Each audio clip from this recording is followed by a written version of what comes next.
Greetings, fellow moviegoers, and welcome to Movie Central, the place to talk about movies, TV shows based on movies, toys based on movies, games based on movies, and rides based on movies.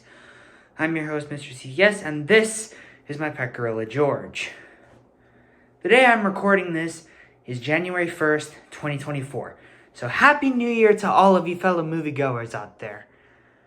That also explains why it's being shot during the day, because whatever. So, we're continuing our retrospective on several monster movies here.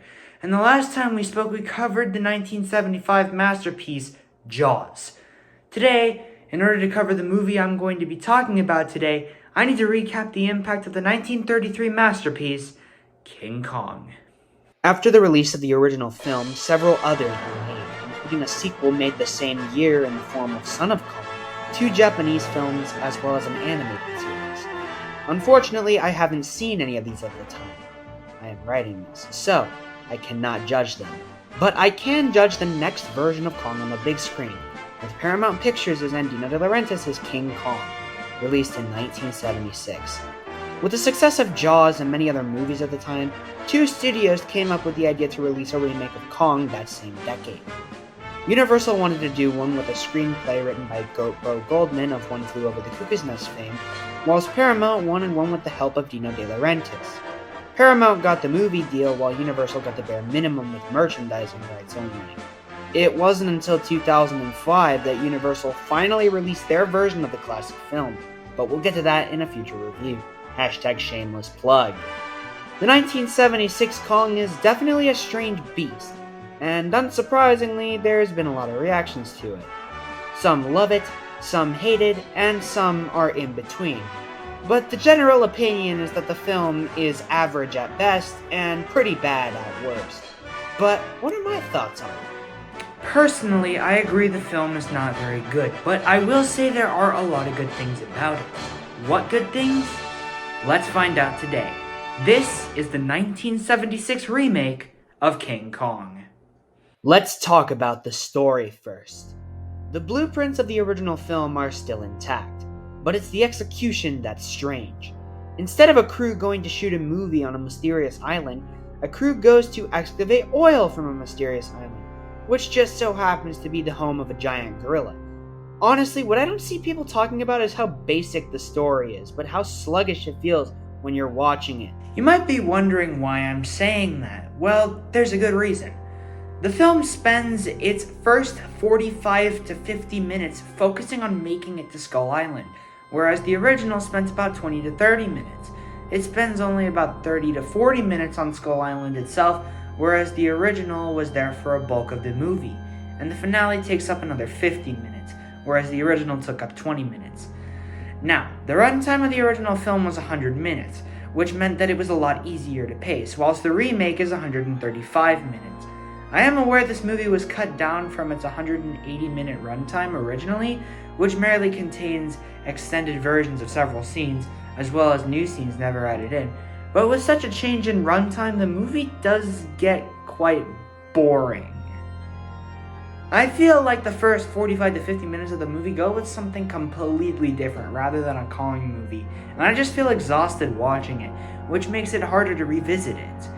I don't think from a pacing standpoint this movie works, but what Kong 76 needed to do was to refresh the story, and it did that. But not as successfully as other reboots like the Christopher Nolan Batman trilogy. However, I did say there were some positive aspects to the movie as well, so I'm going to go into my usual analysis and explain what those are, while also talking about the other aspects I didn't much care for. Since this film is not about making a movie, we have a boring cast of characters. The only one I'd say is interesting is Fred Wilson, played by the late Charles Grodin. He gave the character a steaming factor of charisma, which is important as he's the villainous figure here. The other characters range from okay to bad. Jeff Bridges plays Jack Prescott, the Jack Driscoll character, who's a primate paleontologist who wants to discover Kong for himself. So he stows away on the ship and becomes a photographer, and even is on the ape's side. Right off the bat, I think Jeff Bridges is not very well casted for this role. Yes, Bridges is a great actor, and he can be charming, But honestly, I don't see him as a confident hero. I see him more like a laid-back sort of character, like he was in The Big Lebowski, or I see him as an agitated mentor, like he was in Iron Man. Here, I just found him lame and he really took me out of the movie whenever he showed up. As for the female lead, we have Jessica Lange in her first ever film role playing Dwan. Yes, that name confuses me too. Honestly, she was absolutely terrible in this film. Now, I don't blame her for this, as this was her first acting job, and I know she can kill it in other projects according to other people I've talked with, and the direction of this movie isn't very good. So, I blame the direction they took the character. She constantly speaks in this low, raspy voice, and that's agitating because it's done over and over again. Also, the character of Dwan is so poorly written. Her inclusion within the plot doesn't work. It would work if it was the original film, but here, she's a down-on-her-luck actress who floats up to the shift in a wrath, and is just used as a damsel in distress simultaneously and used for sex appeal for Jack Prescott to save. In the end, however, she does improve. Slightly. In the climax, Lang gives a good performance for someone who is scared for someone's death, and that just made me ask, how come you couldn't emote like this throughout the entire movie? It's not that hard to do that, you know. Yes, it's a major complaint I have, but I will give Lang a pass, as again, this was her first ever movie performance. That being said, I am still not a fan of her performance. At all.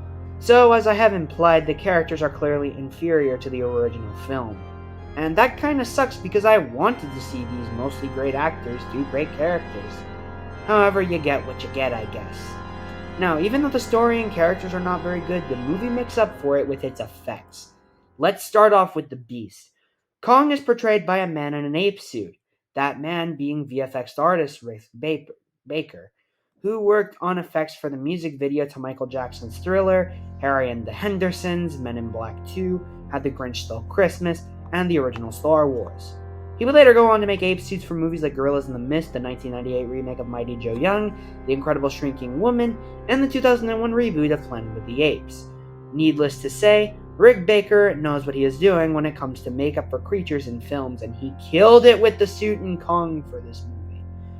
My personal favorite part of the ape's design is the face. It's an animatronic mask that gives expressions like happy faces, angry faces, and even sad faces, which next to the animatronic work in the 1933 film is absolutely stunning for a monster movie. Other aspects of the effects include the structure of the wall on the island, as well as the gate to hold up Kong, and the green screen effects, which still hold up nearly 50 years later. There are two things about the effects that don't work for me, though. The first of which is the snake. It looks like a plush snake bought at a Toys R Us, specifically with the eyes, and the other is the 40-foot tall animatronic of the ape. Initially, to combat Jaws, Paramount hired Carlo Rambaldi to create an animatronic Kong, which would serve as the primary effect to feature Kong, as well as the star of the visual effects. However, as you can see by the stills, and if you watch the movie some of the footage, the animatronic moves very stiffly and barely has any other movement. I don't know the exact reason why this happened, but I can assume that it was due to budget constraints, as well as malfunctioning. Thankfully, in Universal Studios Hollywood in 1986, they created a smooth-moving King Kong animatronic for the studio tour, which would then be followed up by two larger figures in 1990 for the Florida location, as well as a newer animatronic in 2016 in Florida as well. Also, the amazing animatronic puppet for the King Kong musical is something to point out, as it's been the first time the story was reenacted with a giant animatronic. But aside from the stiff animatronic and the toy snake, I really like the effects in Kong 76. As for the music, well, I have to applaud John Barry. Yes, the same John Barry who composed James Bond, for creating a score that fits the movie well. If you want to listen to it, check it out when you have the chance. It's a great score, and you will not regret it. And as for the iconic scenes from the original movie recreated here, well, there's only three. The first is Kong fighting a beast, in this film being a snake. I said I don't think the snake was a good effect, and watching Kong wrestle it was extremely unconvincing. Oh, they tried. It just didn't work for me. The second is Kong's rampage through New York, which was actually fun to watch. We get to see Kong destroy a train as well as throw a barrel at people, which is something Shigeru Miyamoto took inspiration from when he made the arcade classic Donkey Kong. And as for Kong climbing a building and getting shot down, well, he climbs the Twin Towers this time around, as those were the tallest buildings in New York City at the time. And he doesn't fight back against the soldiers, but instead takes it like a bunch of bees stinging him. And it is kind of depressing to watch Kong go down like this, including Dwan's cries of "don't kill him." It really hurts to watch him die this time, especially when Kong falls off the building itself. I wouldn't say this scene is an improvement over the original, because it definitely isn't, but at least it's a worthy update to say the least. Overall, I don't hate Kong 76, but I still don't like it. It's a decent remake at best, but at worst it feels like a B movie, and I wouldn't mind skipping it altogether should I do a marathon of the Kong films. That's the reason why the only score I can give it is a 5. As far as my return goes, this was an interesting thing to discuss. Anyways, what are your thoughts on the 1976 remake of King Kong? Do you enjoy it, or are you like me and can't be bothered by it? I'd love to hear your thoughts in the comments section below. Tune in next week as well, because I'm going to review one more monster movie from the 1970s, and I'll give you a clue to what that will be. In space, no one can hear you scream. With that said, my name is Mr. CCS, this is Movie Central, and that, my friends, is a wrap. See you next week.